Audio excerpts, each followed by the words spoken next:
गुप्ता जी, हम सबके वरिष्ठ नेता श्रद्धेय श्री खुराना जी, पार्टी के महामंत्री श्री विजय गोयल जी,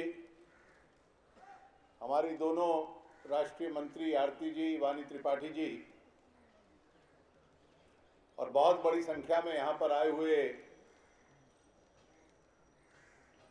कार्यकर्ता मित्रों, जिसमें विशेष रूप से जिनका जिक्र करने की आवश्यकता है, हमारे दो प्रदेश पदाधिकारी श्रीमती शिखा राय जी और श्री आरपी सिंह जी, जिन्होंने एक कर्मठ कार्यकर्ता और देशभक्ति और निडरता का एक उदाहरण हम सब के सामने साबित किया है।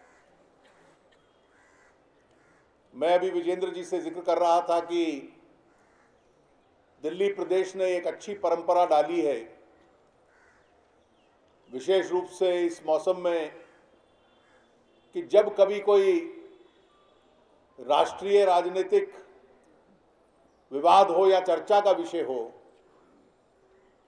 तो मंडल अध्यक्ष मंत्रियों तक प्रदेश के प्रमुख कार्यकर्ता इतनी बड़ी संख्या में इकट्ठे हों एक राजनीतिक चर्चा के लिए।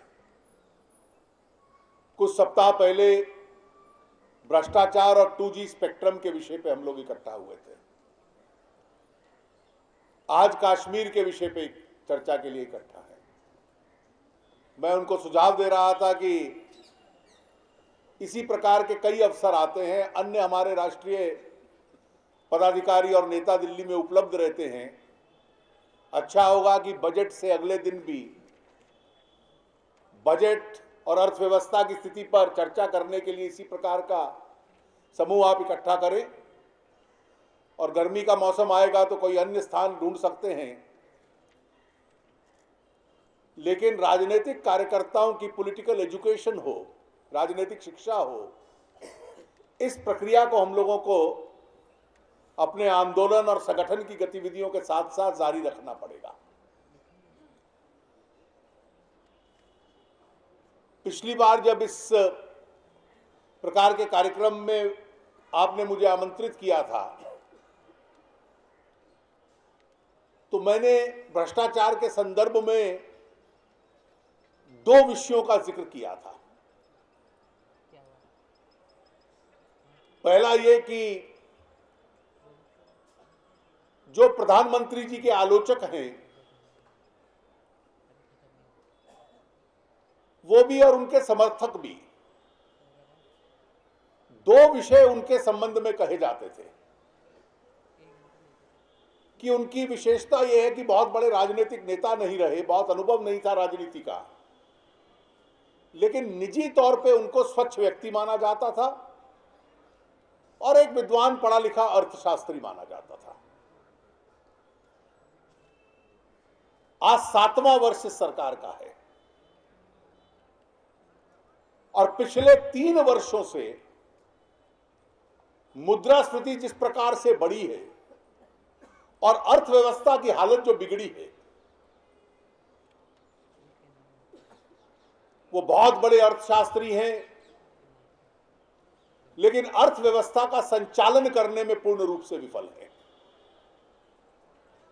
आज फिर जो साप्ताहिक आंकड़े आते हैं, खाद्यान्न पदार्थों की कीमतें 17% को एक बार पार कर चुकी हैं।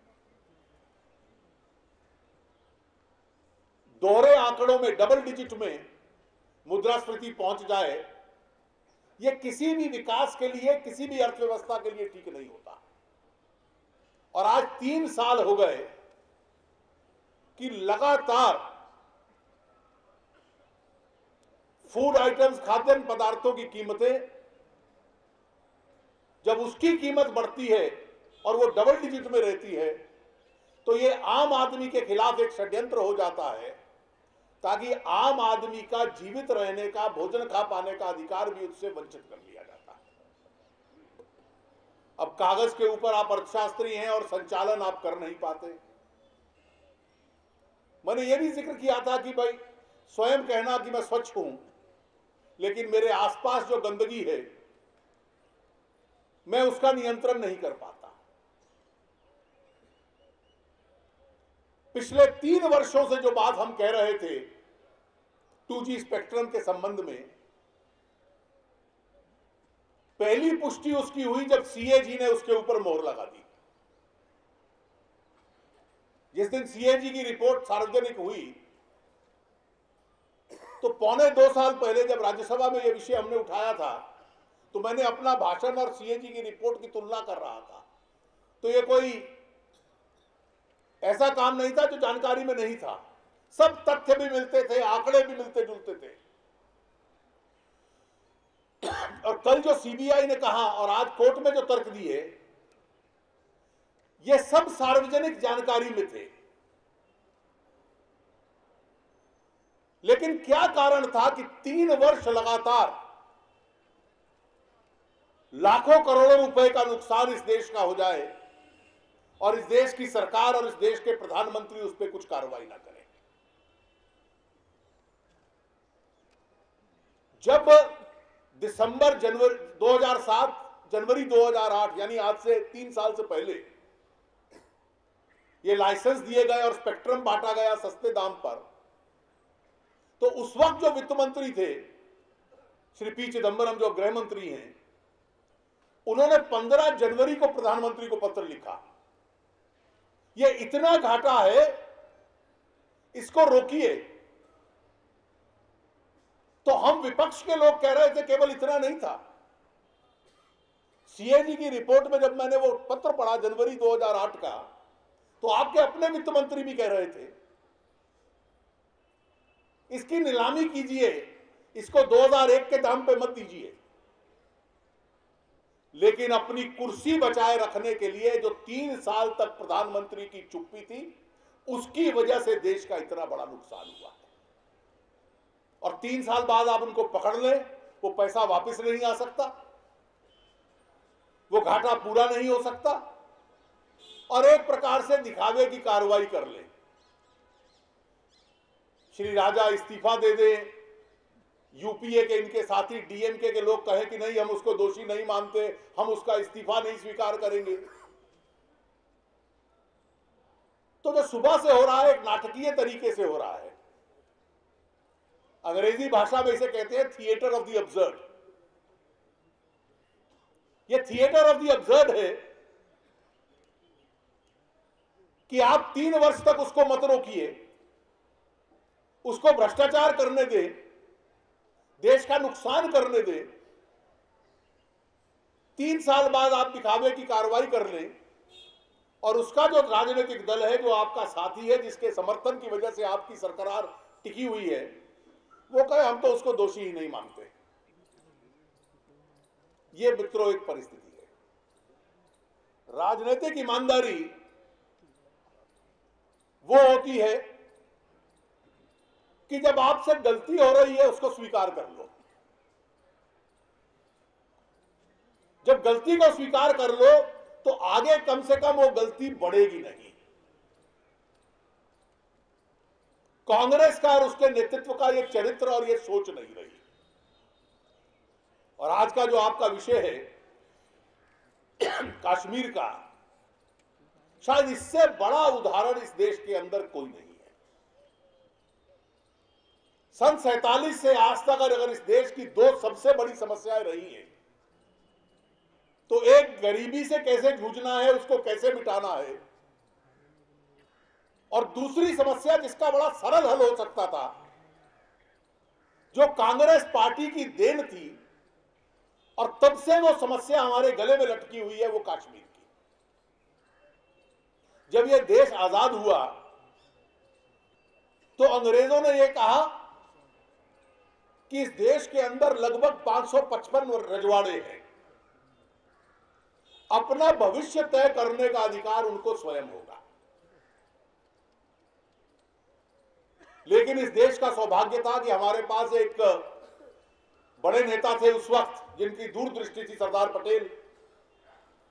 उप प्रधानमंत्री थे, गृह मंत्री थे। उनको जिम्मेवारी सौंपी गई कि इस देश के एक करना है सब राज्यों को, सब रजवाड़ों को। 550 से ऊपर रजवाड़े, एक एक को उन्होंने इकट्ठा किया। सरल काम नहीं था। राजे महाराजाओं का अपना अहंकार होता है। एक जूनागढ़ के नवाब थे सौराष्ट्र में, जिनके राज्य का, सूबे का कोई भी हिस्सा पाकिस्तान से सीमा नहीं मिलती थी। उन्होंने घोषणा कर दी कि मेरा देश हिंदुस्तान के साथ नहीं, पाकिस्तान के साथ जाएगा। अब उस हिस्से को देश से कैसे मिलाना है, वहां स्थानीय तौर पे बगावत हो गई। जूनागढ़ के नवाब को जहाज में बैठकर परिवार को और अपने कुत्तों को लेकर पाकिस्तान जाना पड़ गया, और जूनागढ़ की जनता ने इस देश में शामिल होने का निर्णय किया। ये कठिन काम था। हैदराबाद के निजाम नहीं तैयार थे, वहां पुलिस एक्शन किया, और सरदार पटेल की मृत्यु सन 1950 में हो गई। 3 वर्ष में इन सब रजवाड़ों को इस देश का अटूट अंग वो बना चुके थे। यह सरदार पटेल की क्षमता और दृष्टि थी। लेकिन इस देश का दुर्भाग्य था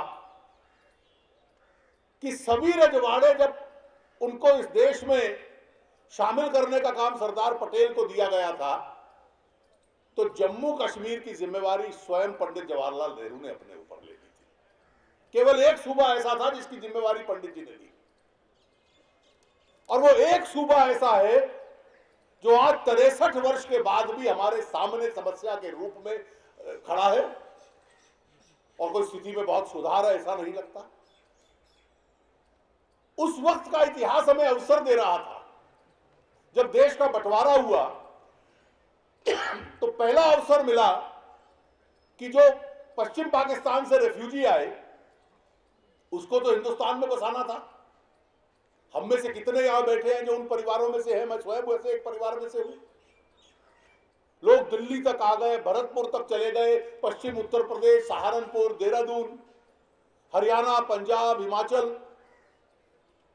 तो जब पूरे उत्तर भारत में बसे, जो कराची सिंध से आए वो गुजरात चले गए, वहां शहर बसाए गए उनके लिए, मुंबई चले गए, उल्लासनगर बसा उनके लिए। लेकिन जम्मू कश्मीर में इनको नहीं आने दिया जाएगा, सरकार ने यह निर्णय ले लिया। और जो पीओके से, पाकिस्तान ऑक्युपाइड कश्मीर से आए, जो हिंदू लोग वहां रह नहीं सकते थे, आज 2011 में भी उनको स्टेट सब्जेक्ट, जम्मू कश्मीर के नागरिक का दर्जा आज तक नहीं दिया गया। जो वहां से आए उनको बसने नहीं दिया, जो पीओके से जम्मू में आए, और आज भी लगभग 2 लाख ऐसे नागरिक हैं, लोकसभा के चुनाव में वोट देते हैं, विधानसभा के चुनाव में नहीं दे सकते, वहां संपत्ति नहीं खरीद सकते, उनके बच्चों को वहां नौकरी नहीं मिल सकती।